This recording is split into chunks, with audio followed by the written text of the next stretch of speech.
Hi everyone and welcome back to Snipper Sports Science, proudly sponsored by EliteForm.com, a velocity-based camera system and a strength planner combined, really bringing forward some really great technology to enhance your own strength and conditioning practice. Anyway, I'm Chris Cavillio. Today, again, I'm by myself here. I'm going to be talking about hip thrusting and using that as a potentiator or using that as PAP on sprint performance. The paper that I'm going to review is called Hip Thrust-Based PAP Effects on Sprint Performance of Soccer Players, Heavy Loaded versus Optimum Power Development Protocols. Now this comes out of Israel and also out of some researchers in Western Australia. The background behind this paper was looking at soccer players initially and then obviously into a hip thrust. Now myself, I'm quite a big fan of hip thrusting, especially for athletes who can't put a lot of axial load through their spine. Or in my own case, I can't put a lot of loads from my knee, but I find I can actually hip thrust quite well with a lot of load. So an exercise I quite enjoy. Now, for those people who are familiar with it, it's shoulders on a bench, feet around 90 degrees with the barbell on the hips, and basically you're thrusting. It's a very simple movement, and you can actually move quite a lot of load. Now, with respect to soccer players, the background here is that they're required to perform a greater number of shorter explosive sprints, and also they need to attain high maximal speeds. Now, their acceleration capability should be adequately developed, as we all know, and therefore strength and conditioning coaches must design and implement the appropriate conditioning exercises. Obviously, they're talking about a hip thruster here. Potentiation, we've spoken a lot about this in previous podcasts. Now, when you're looking at a 1-hour effort, around that 4 to 8 minute mark is typically the timing, and it's really individual where you need to find something that's relevant to the activity. Typically, as we know, they seem to be squatting type movements or something really quite heavy. This is really looking at the practical application of PAP-based training regimes, which these, as we all know, have implications for either warm-up strategies, aiming to improve subsequent functional performance, or for serving as part of a complex program of sprint training. Besides the physiological and training variables influencing the PAP responses, there's been a recent body of research which has confirmed both the relevance of the force vector theory and the principle of movement specificity between the conditioning activity and the subsequent functional performance. As I alluded to, there's a lot of information out there confirming in existing literature about heavy loaded activities recommended for optimizing the PAP effects, and that individuals with higher strength levels are typically able to exhibit a greater PAP effect. Therefore, traditional PAP protocols using external loads imply that we need to first assess an athlete's 1RM and then to determine the effective load for enhancing subsequent functional performance. Now, as the authors say, this procedure is actually not common in soccer training routines. However, as a strength coach in a rugby type environment, I also agree here that the word on the street is that soccer players traditionally don't do a lot of heavy resistance training. So this would actually be very time consuming for a large group of individuals, firstly to get them to a level to able to do it effectively, but also it would take quite a long time to actually just to test them as well because they're not used to it. The authors therefore suggest another idea that you could look at is finding an optimum load for power development, and this could be more easily determined and used for conditioning purposes. Accordingly, it determines the optimum range of loads by measuring the bar velocities during movements throughout the use of the portable and cost-effective linear position transducers. As we all expect, optimum power zone approaches are typically performed in those squatting type movements, half squats, jump squats, or resisted sprints.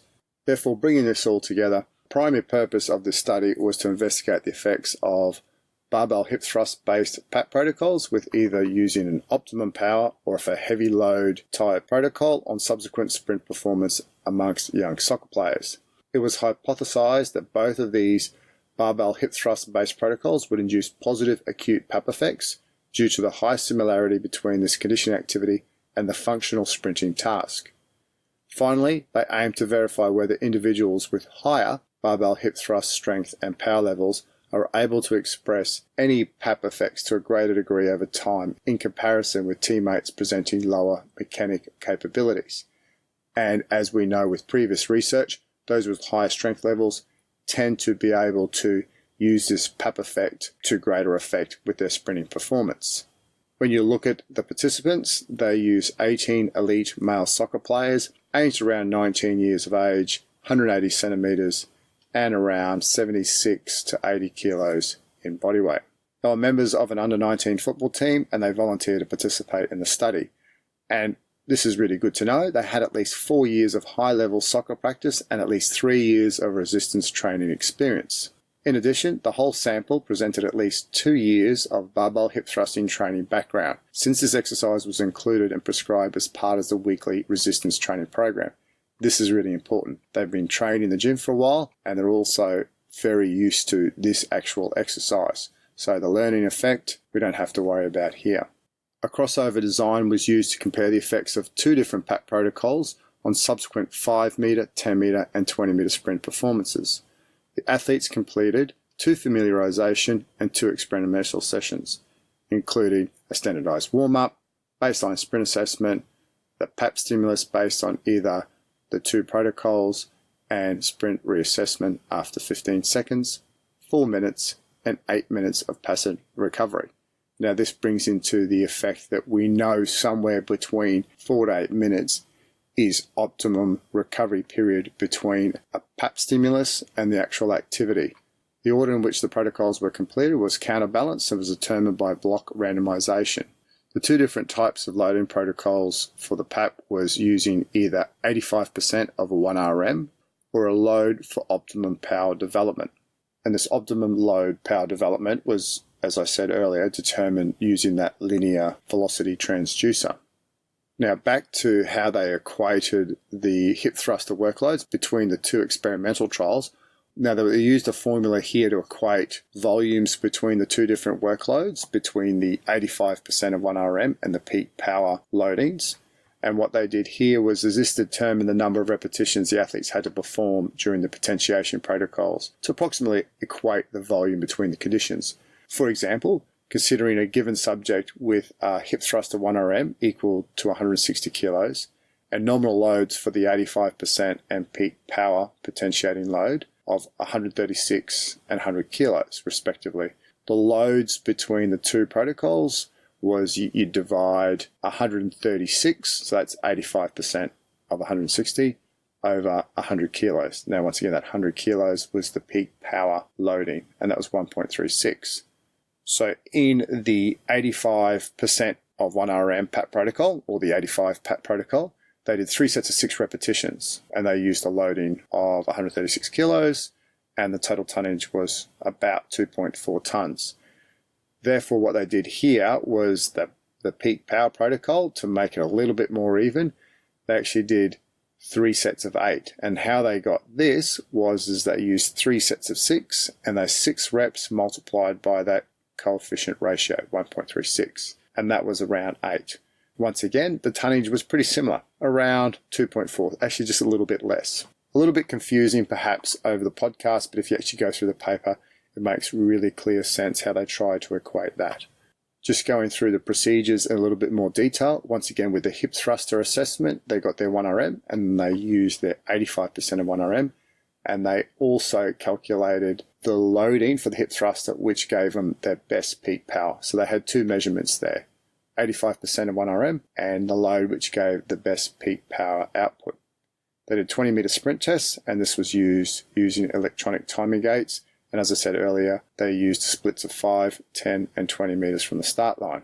Following the baseline assessment, the athletes performed one of the 2 experimental PAP protocols, and they were reassessed for a single 20 metre sprint with maximal efforts at 15 seconds, 4 minutes and 8 minutes post-potentiation stimulus.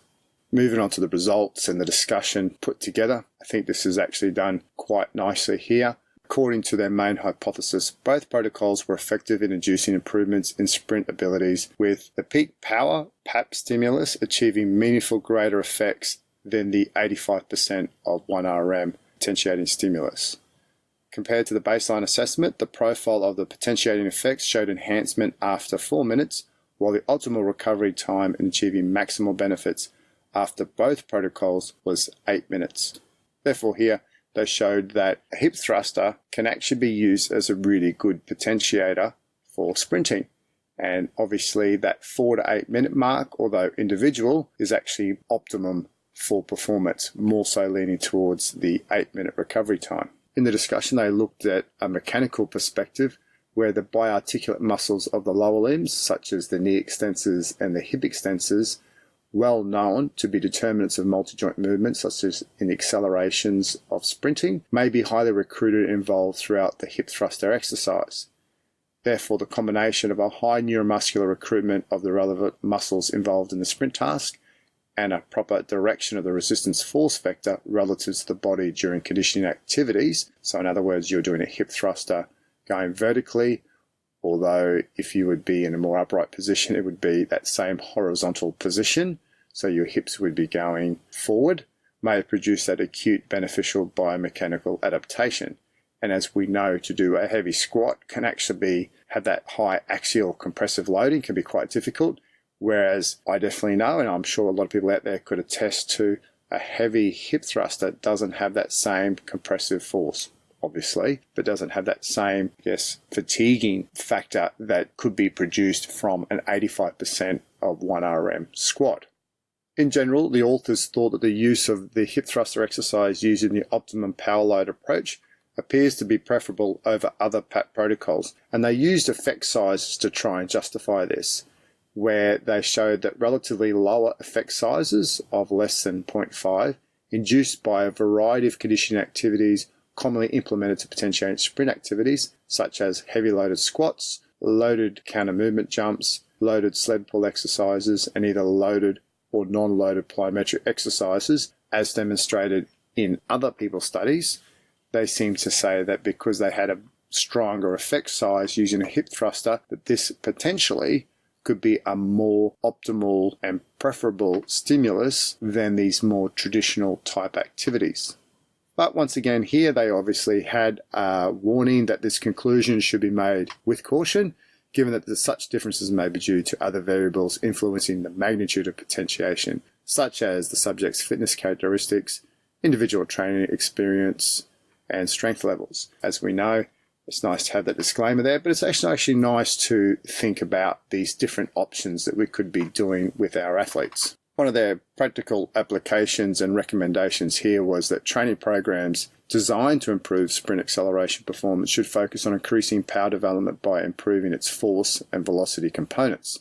Considering this, the most practical finding, according to the authors arising from the study, is the possibility of applying the optimum power approach for determining the optimum load may be used for hip thruster potentiation protocols to enhance sprint performance. Therefore, training interventions could be individualized for pursuing optimal training outcomes and possibly limiting non-functional overloading, thus making this approach to be more efficient than those which consider percentages of 1RM. And also with some sprinters, when you're going to go ask them to do something maximally, if they don't have to lift such a heavy load, I think they can get their head around that. And that's more from that practical point of view. When the data was pooled for each individual athlete, the overall changes in sprint performances over 5, 10, and 20 meters were significantly yet moderately correlated to hip thruster 1RM scores. And that was one thing that they wanted to actually try and find out, was if higher strength levels correlated with better sprint performance, whereas the relative peak power scores from the hip thruster, relative peak power scores were highly and very highly correlated to the same overall changes in performance over all three distances. The authors here in their discussion spoke about that the higher strength and power levels in the hip thruster represent an individual physical prerequisite, providing a favourable advantage when performing acceleration and sprint actions. And these results are in agreement with previous findings, which highlight significant correlations between strength levels and potentiation effects. And this is something that we brought up in previous podcasts. Now, the difference between the correlations between sprint performance improvements and the hip thruster peak power, which was higher than the 1RMs. The authors here said that these findings was not completely unexpected, and agreement with those biomechanical analysis of sprinting, which report that short distance sprint is highly dependent on the subject's ability to generate powerful actions of the lower limb muscles. Here we're actually obviously thinking that it's not necessarily how much you can lift, but it's how well you can lift the load. And sometimes in sprinting athletes, that's really relevant. It does matter that we can lift some load, but it potentially has greater effect if we can lift that load with greater intent or a greater velocity, as we would think it would have greater carryover. In summary, the authors here said that the present study suggests that when designing potentiation strategies, it's important to consider not only the athlete's strength levels, but also and mainly the power capabilities that may play a role in determining the magnitude and profile of the potentiation effects. One thing here is, which when I was reading it, was around the 3 different sprints at the 3 different times, and they actually brought this up here in their discussion. And the authors stated that the lack of a matched control group did not permit exclusion of the possibility that the sprint themselves performed at the different post-time points were inducing some form of potentiation effect on subsequent trials. However, in consideration of the theoretical model of the interaction between potentiation and fatigue, the current literature suggests that to induce potentiation, at least one overloading condition must be present with regard to the load volume and intensity of the conditioning activity. Both the load volume and intensity of the conditioning activity are low, it is unlikely that the amount of fatigue or any potentiation effect will be realized. Relying on this, and in line with other studies using a similar design, they thought that this may eliminate the idea that a single sprint performed at the post-time points may have affected the subsequent performances. They obviously understand the limitation of the study design. However, when you look at previous studies out there, other people have actually done this, and there's actually quite good authors as well that have done similar study designs. And also they thought that the actual stimuluses they gave were perhaps of a low enough volume to not potentially give that ongoing potentiation effect. Irrespective, I think once again it gives us another tool in our toolbox. I think it's quite a popular strength movement that us strength coaches do give athletes, and it gives them another option for people out there to perform. When you actually think about, well, how am I going to do a heavy barbell hip thrust? Well, you can actually start thinking about ways of doing it with bands and a small bar, or actually doing something of an isometric type nature, where you're trying to actually think about RFD, trying to be able to produce force as quickly as possible. So you don't have to actually hit that maximal force production, whereas you're actually trying to get it as fast and as quick as possible, but then back it off. So the fatiguing factor is really quite low. And it has that specificity and movement of that vector type movement where the hips are moving forward. I hope that was an enjoyable paper. For me, it was actually quite enlightening to read something a little bit different. Hip thrusters as a potentiator. Never thought of it, to be honest. And it really just starts to think, well, could we be a little bit more specific with our athletes, which I think we need to actually explore. And it seems like it had really great effects with these athletes. And it's enjoyable. And it's probably more practical of getting someone to do that type of activity as versus, say, like a heavy squat, which I alluded to earlier. Thanks for joining in. Remember to visit our socials at Snippet Science and obviously our sponsor, EliteForm.com. Catch you next week.